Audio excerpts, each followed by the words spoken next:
नमस्कार, NMF news पर आप सभी का बहुत स्वागत। मैं हूं आपके साथ अभिषेक पुंडीर। बांग्लादेश में जिस वक्त तख्ता पलट हुआ था, उस वक्त किसानों के एक कथित बड़े नेता ने कहा था कि जो भीड़ लाल किले की तरफ गई थी, वो भीड़ अगर संसद की तरफ उस वक्त चली गई होती तो हिंदुस्तान में भी तख्ता पलट हो जाता। एक बार फिर से हरियाणा और गौर करिएगा, सिर्फ हरियाणा और पंजाब के किसान दिल्ली कूच की तैयारी में हैं। 16 दिसंबर को दिल्ली में घुसने की उन्होंने कोशिश की। इस दौरान कांग्रेस सांसद अमरिंदर सिंह राणा की एक वीडियो सामने आई, जिसमें वो प्रशासन को, शासन को सीधे तौर पर धमकी देते हुए नजर आ रहे हैं। ये जो तस्वीरें आप देख रहे हैं, ये उसी प्रदर्शन की बताई जा रही हैं। हम पुष्टि नहीं करते, जिस पर ये कथित किसान बियर की बोतल खोलकर उसके मजे लूट रहे हैं। पहले एक बार कांग्रेस सांसद को सुनिए। क्या कुछ कहेंगे? मैं तो एक ही बात कहना चाहता हूं कि डल्लेवाल साहब की सेहत बहुत नाजुक है।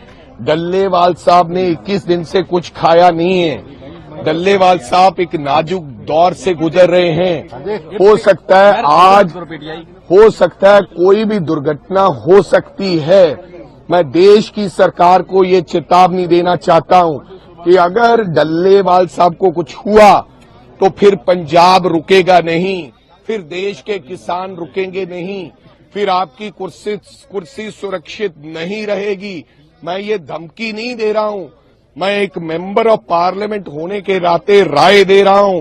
जिस प्रकार से पंजाब के किसानों की और देश के किसानों की रोजाना भावनाएं, अब देश के लोग चिंतित हैं, अब पंजाब के लोग चिंतित हैं। मेरे को लगता था कि डल्लेवाल साहब 5-7 दिन के बाद सरकारें उनको मना लेंगी। मैंने भी उनको गुजारिश की, मैंने भी हाथ जोड़े कि आपकी जरूरत है। उन्होंने कहा कि नहीं, अगर मेरी एक जान कि देश के। पंकज जी, अगर मैं गलत नहीं हूं तो क्या सीधे तौर पर यह गृह युद्ध जैसी धमकी नहीं है? नहीं, मेरा पहला सवाल यह है कि ये कांग्रेस का सांसद है। हाँ, माफ कीजिएगा, अमरिंदर सिंह राजा इनका नाम है। मैंने राणा बोला शुरुआत में, अमरिंदर सिंह राजा। जी पंकज जी, शुरू करिए। जी, अमरिंदर सिंह राजा है। ये किसानों के आंदोलन में क्या करने गए हैं? और ये क्या कह रहे हैं, डल्लेवाल साहब को कल कुछ हो जाएगा। क्यों हो जाएगा? वो अनशन पे बैठे हुए हैं, डॉक्टरों की टीम लगी है, सुप्रीम कोर्ट के दिशा निर्देश में उनकी जांच की जा रही है। कहीं ऐसा तो नहीं है कांग्रेस वाले कुछ साजिश रच रहे कि उन्हें सचमुच कुछ हो जाए, इन्हें मौका मिल जाए आग लगाने की? क्योंकि जो भाषा है इनकी, ये कह रहे हैं उसके बाद पंजाब के किसान नहीं रुकेंगे, उसके बाद देश के किसान नहीं रुकेंगे। मैं बार बार एक बात बोलता हूं कि ये किसान आंदोलन की आड़ में कहीं अराजकता फैलाने की साजिश तो नहीं है।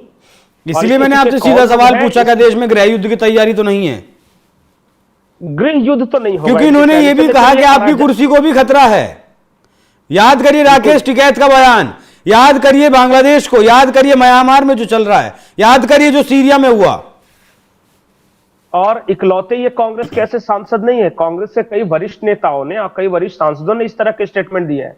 मणिशंकर अय्यर ने कहा है कि बांग्लादेश जैसे हालात होंगे। सलमान खुर्शीद ने कहा है कि बांग्लादेश जैसे हालात होंगे। ये अमरिंदर सिंह राजा साहब कह रहे हैं कि बांग्लादेश जैसा तख्ता पलट होगा। क्या ये सारा इत्तेफाक है? बहुत सारे लोग इस तरह, अभी कुछ दिनों पहले वो शिवसेना उद्धव ठाकरे के संजय राउत कह रहे थे कि जनता सड़कों पर होगी। जब इतने बड़े बड़े नेता ये कह रहे हैं कि जनता सड़कों पर होगी, तो कहीं ऐसा तो नहीं कि सचमुच जनता को सड़कों पर उतारने की साजिश है? और कहीं ऐसा तो नहीं कि सचमुच इस देश को हिंसा की आग में झोंकने की एक बहुत बड़ी साजिश चल रही है? और मैं बहुत चिंतित हूं आज डल्लेवाल साहब की तबीयत को लेकर। देखिएगा, ये कह रहे हैं कि 2 दिन के अंदर कुछ हो जाए, कहीं ऐसा ना हो कि इनका कहा सच हो जाए। क्योंकि ये क्या कब करेगा ये डीप स्टेट, और पैसे के लिए कौन क्या करेंगे ये मुझे नहीं पता। और ये सचमुच इस देश को चिंतित होने की जरूरत है कि यही सांसद जो अमरिंदर सिंह राजा था, ये एक दिन पहले राहुल गांधी के पीछे बैठा हुआ था लोकसभा में। हाँ, तो प्रियंका गांधी के हाँ, जब ताली बजाने के लिए पीछे ये एग्जैक्टली। तो समझिए कि इसकी पहुंच कहां तक है। ये डायरेक्ट प्रियंका गांधी, राहुल गांधी के कांटेक्ट में है, और ये वहां से जाता है किसानों, जहां किसान आंदोलन कर रहे हैं, जहां पे वो अनशन पे बैठे हुए हैं, और वहां से निकलकर कहता है कि कल को डल्लेवाल साहब को कुछ हो गया तो उसके बाद इस देश के किसान रुकेंगे नहीं, ये कर देंगे, गद्दी पर खतरा आ जाएगा, कुर्सी हिल जाएगी। ये अकारण नहीं कह रहा है। अच्छे से जांच होनी चाहिए। और दूसरी तस्वीर जिसके बारे में बात कर रहे हैं, हालांकि ये पुष्टि नहीं कर रहा है एनएमएफ न्यूज की कहां से, लेकिन ये दावा किया जा रहा है कि ये किसान आंदोलन में जो आंदोलनकारी किसान है, और पीछे बैकग्राउंड में बहुत सारे लोगों को झंडा लिए हुए भी देख सकते हैं, ये किसी शराब के दुकान के आगे खड़े हैं और वहां से बोतलें बांटी जा रही है। तो ये तो खैर बहुत पुराना आरोप है, लगता रहा है। देखिए, ये जो आम लोग है ना, आम किसान है, उनको बहुत चीजें बहुत बारीकी से पता नहीं। उनको सिर्फ देखिए, अगर कल को कोई मुझे भी बोल दे, मैं भी किसान हूं, कि तुम्हारे हर फसल पे एमएसपी मिलेगा, 370 दिन का मजदूरी मिल जाएगा, मनरेगा में तुम्हारा नाम जोड़ा जाएगा, पेंशन दिया जाएगा तुम्हें, तो मुझे भी अच्छा लगेगा।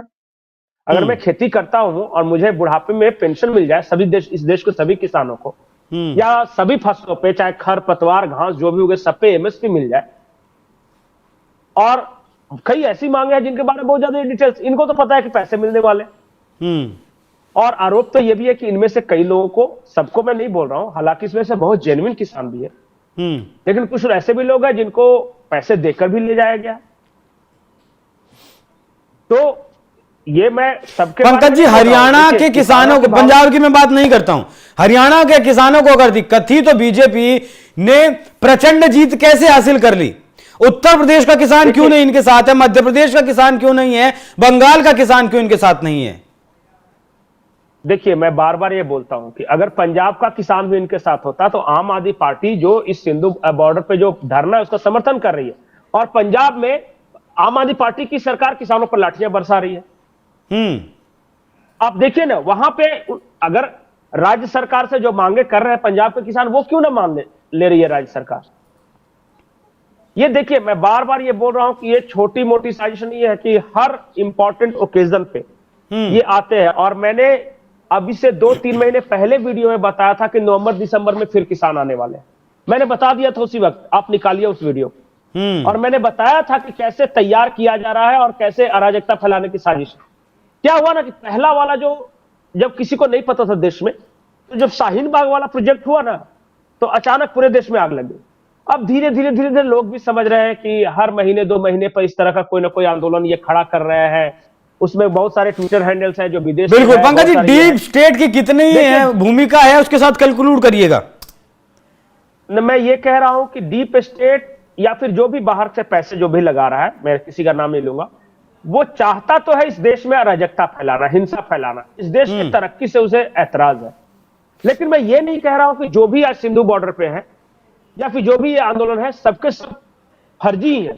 इसमें बहुत सारे जेन्युइन किसान भी, और कुछ मांगे जो है वो जेन्युइन भी है। इसलिए तो सरकार बातचीत करने के लिए तैयार है ना, कि आइए हमारे साथ टेबल पर बैठे। जब तक बातचीत नहीं हुई तब तक कैसे पता चलेगा? लेकिन एक बात है कि बहुत कम संख्या में ही, लेकिन कुछ अराजकतावादी लोग भी हैं, और किसानों को अपने आंदोलन से इस तरह के नेता लोगों को दूर रखना चाहिए जो कह रहे हैं कि हिंसा हो जाएगी तो लाल किले पर कब्जा कर लेंगे, तो मोदी की तख्ती हिला देंगे। ये सबसे किसानों को कोई मतलब नहीं। किसानों को मतलब है अपनी मांगों से। जो जेन्युइन है उनके बारे में बात कीजिए, उन किसानों को बारे में बात कीजिए। मैं सभी लोगों को अपमान नहीं करना चाहता जो भी शामिल है, बहुत सारे जेन्युइन किसान इसमें है। पंकज जी, अगर आपको याद हो तो 2004 से 2014 के बीच किसानों ने कितने आंदोलन किए थे, अगर आप मुझे बता पाए? नहीं, बहुत। देखिए, 2004 सबसे बड़ा आंदोलन तो ये भूमि अधिग्रहण कानून के खिलाफ हुआ था, और वो देश भर में हुआ था। और हमने देखा था कि तमिलनाडु से भी किसानों का जत्था पैदल मार्च करता हुआ आया था, मुंह में चुहा रख के। वो तो 13 की बात है ना। और हाँ, और मैं बता रहा हूं 2013 मोदी के आने से पहले, और मैं बता रहा हूं किसानों की हालत इतनी दयनीय थी कि आपके पास खबरें आती थी कि आंध्रा में किसानों ने सुसाइड कर लिया, 5000 किसानों ने सुसाइड किया। महाराष्ट्र के विदर्भ में किसान आत्महत्या की खबरें आती थी। आप उस जमाने के पेपर निकाल के देख लीजिए, और देखिए किसानों की आत्महत्या से रंगे रहते थे। और खबरें यह भी आती थी कि किसान मर गया, उस परिवार को, विलासराव देशमुख थे महाराष्ट्र के मुख्यमंत्री, उन्होंने एक किसान को मुआवजा दिया था, कितना पता है? 1 रुपए का चेक।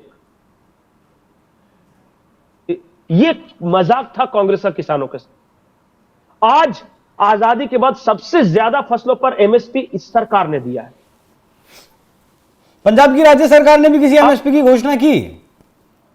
देखिए, पंजाब में किसानों का आंदोलन चल रहा है, और वहां कई बार नहीं, लाठीचार्ज एमएसपी की हुआ है घोषणा की, किसानों पे। क्योंकि चुनाव से पहले नायब सिंह सरकार ने तो कर दी थी 24 फसलों पर एमएसपी देने की घोषणा। नहीं नहीं नहीं की है। तो आम आदमी पार्टी क्यों नहीं कर देती जितना उसके हाथ में है? अब यही तो फिर राजनीति है। देखिए, मैं किसी एक पार्टी तो को दिल्ली दोष में नहीं चुनाव है देना पंकज जी, फरवरी में। देखिए, कुछ बातें ऐसी होती है ना जो पढ़ना चाहिए, हर किसी को देखना चाहिए, कंपेयर करना चाहिए। कांग्रेस आज कर रही है किसान सड़कों पे, आप ये निकाल कर देख लीजिए कि किसान की क्या हालत थी इसी कांग्रेस के समय में। आज किसानों को कितनी फैसिलिटी दी है इस सरकार ने, और आज भी बातचीत करने के लिए तैयार है कि आप जेन्युइन, आपकी क्या डिमांड है। ये देखिए, सारे फसलों का बीमा, सस्ता यूरिया, फार्म इक्विपमेंट्स पे सब्सिडी, उसके बाद जो किसानों के खाते में हर साल 6,000 रुपए, ठीक जब आप फसल लगाने के लिए रहते उससे पहले आपके खाते में सरकार डाल देती है। अब कर रही है, मदद कर रही है। शिवराज सिंह चौहान जैसे व्यक्ति को कृषि मंत्री बना है जिन्होंने मध्य प्रदेश में एग्रीकल्चर ग्रोथ रेट को 15% तक पहुंचाया था। तो ये सब कर रहे हैं, लेकिन एक राजनीति होती है और एक जेन्युइन काम करना होता है। अब इस देश के लोगों को पता करना होगा कि कौन वाकई सेवा कर रहा है, बिल्कुल, कौन किसान के नाम पे समझना होगा कि आपका इस्तेमाल कौन कर रहा है, देश के खिलाफ साजिश कौन कर रहा है। और इस तरीके के बयान कि आपकी सरकार को खतरा है, आपकी कुर्सी हिल सकती है, एक माननीय सांसद को मेरे हिसाब से तो शोभा नहीं देते। बाकी आप बताइएगा कि इस चर्चा पर क्या है आपकी राय। धन्यवाद।